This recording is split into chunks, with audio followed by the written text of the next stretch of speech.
నా పేరు బొకినేల బెనర్జీ. ఎక్కడన్నా మీది? మైలవరం కాన్స్టిట్యున్సీ, ఇబ్రహీంపట్నం మండలం. ఓకే అన్న, అంటే మీరు మైలవరం అసెంబ్లీ ఓటర్గా ఈసారి ఏ పార్టీకి ఓటేయాలనుకుంటున్నారు, ఏం చెప్తారు?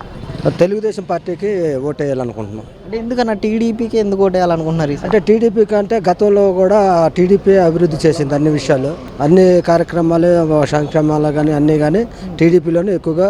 పేదవాడు చక్కగా బతికాడు, రూపాయి ఉంది, అందరికీ చేతులు ఉన్న డబ్బులు ఉండేవి పుష్కలంగా.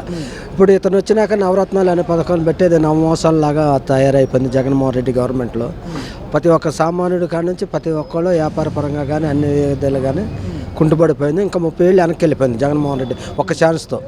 అదే విషయం. అంటే ఈరోజు అభ్యర్థుల విషయంలో ఇక్కడ మైలవరం నియోజకవర్గంలో వైసీపీ అభ్యర్థి శరణాల తిరుపతిరావుని నిలబెట్టడం చూస్తాం. ఈరోజు ఆయన కామన్ మ్యాన్, ప్రజల పక్షాన్ని పోరాడతాడు అని చెప్పి ఇలాంటి వ్యాఖ్యలు చేస్తున్నారు కదా, ఏం చెప్తారన్న? అది అంతా పచ్చాబద్ధం. అతను మా మధ్యతరగతి కుటుంబం, అతను బీసీలు, యాదవులు. ఏంటి అతనికి అంత లేదు. గతంలో కూడా జడ్పీటీసీగా చేసినప్పుడు కూడా అతను చాలా రాష్ట్రాల్లో చాలామంది పబ్లిక్లో కూడా చాలా ఇదిగా వచ్చింది. అతను అనేది గెలవడు.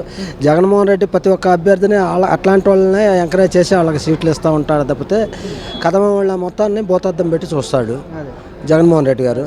అంటే ఈరోజు వసంత కృష్ణ ప్రసాద్ గారు 5 ఏళ్ళు కూడా ఉండి మీకు ఏమన్నా అభివృద్ధి చేశారా మీ ప్రాంతంలో? ఏంటి అసలు అంటే అప్పుడు ఆ గవర్నమెంట్ ఉంది కాబట్టి ఆ గవర్నమెంట్లో చేసేటానికి కూడా కొంత సహకరించినా కానీ అక్కడ జగన్మోహన్ రెడ్డి గారి ఈ మైలవరం కాన్స్టిట్యున్సీ అభివృద్ధిలో కొన్ని విషయాల్లో లోటుపాట్లు జరిగినాయి. అందుకనే ఆయన పార్టీని వీడి మళ్ళీ తెలుగుదేశం పార్టీలోనే అభివృద్ధి వచ్చింది. తెలుగుదేశం పార్టీలోనే మంచి భవిష్యత్తు ఉంటుంది.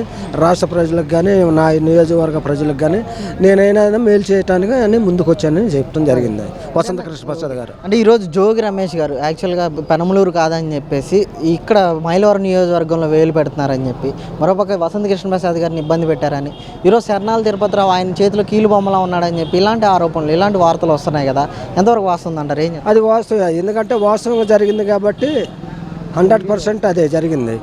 100% అదే జరిగింది. అందుకనే ఆయన కొంచెం అక్కడ ఆయనకున్న ఎమ్మెల్యే కేటగిరీకి ఆయన సంస్కృత స్థానం కూడా ఇవ్వాల. ఒకసారి 2 సార్లు కలవటానికి కూడా అవకాశం లేదు. నా ప్రాంతం అభివృద్ధి కోసం ఏం చేయాలో ఏం చెందాలో అని చెప్పుకోవటానికి కూడా జగన్మోహన్ రెడ్డి అన్న ఆయన ముఖ్యమంత్రిగా ఉన్న ఆయనకి అవకాశం ఇవ్వాలి.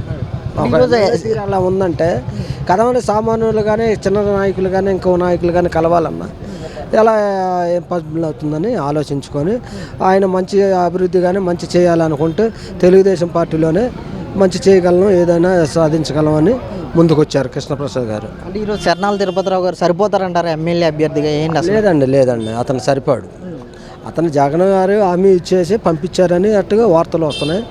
ఏంటి నీకెందుకు, నువ్వు వెళ్ళి ఉండు, నేను చూసుకుంటాను, అదే అందుకు ఎంతైనా గట్రా అని చెప్పడం జరిగింది అని పబ్లిక్ టాక్ అదే. అంటే ముఖ్యంగా ఇక్కడ నీ నియోజకవర్గంలో వాళ్ళ తమ్ముడు కూడా చాలా దందాలు చేస్తున్నాడని చెప్పి చాలా ఆరోపణలు వస్తున్నాయి స్వామి అన్న. అంటే ఇప్పుడు జగన్మోహన్ రెడ్డి గవర్నమెంట్లో ప్రశ్నించే గొంతుల మీద కేసులు, ఎక్కడ అభివృద్ధి లేదు, అంతా కుంటుపడిపోయింది.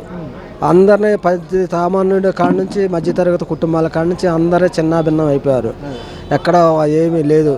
వీళ్ళంతా ఎంతసేపు దోచుకొని పక్కలీలోనే ఉంటున్నారు. కానీ ప్రజలకు మేలు చేద్దాం, ఒక ఛాన్స్ అని వచ్చి మనం చేయలేకపోయి ఉన్నానని ఈ విషయంగా ఆయన అదే కార్యక్రమాలకి రౌడీలకి గూండాలకి వాళ్ళకి సీట్లు ఇస్తాడు, వాళ్ళే ఇంకా ఇస్తారు. మళ్ళీ ఇంకొక ఛాన్స్ ఇస్తే మటుకు మన రాష్ట్రం మొత్తం బీహార్ అయిపోయింది. అంటే ఈరోజు కేశినేని నాని గారు కూడా ఎంపీ అభ్యర్థిగా పోటీ చేస్తున్నారు కదా, ఈరోజు ఆయనకి ఎలా ఉండబోతుంది అంటారు? అంటే ఇక్కడికి వెళ్ళినా సరే వైసీపీ వర్గం వాళ్ళు కూడా ఆయనకి వ్యతిరేకిస్తున్నారని వస్తున్న ఆరోపణలు ఏమంటారు? వాస్తవేనండి. ఇప్పుడు తల్లి అంటే తెలుగుదేశం పార్టీని వదిలేసేసి చాగంట కార్యక్రమాలు అన్నీ చేసే పార్టీల్లోకి చేరేసి ఇప్పుడు నేను మంచి పార్టీలోకి వచ్చానని చెప్పటం, నాకు ఇప్పుడు అక్కడ న్యాయం జరగలేదు, నాకు ఎక్కడ జరిగిద్దని అది చాలా తప్పుడు మాటలు, అది పచ్చి అబద్ధాలు.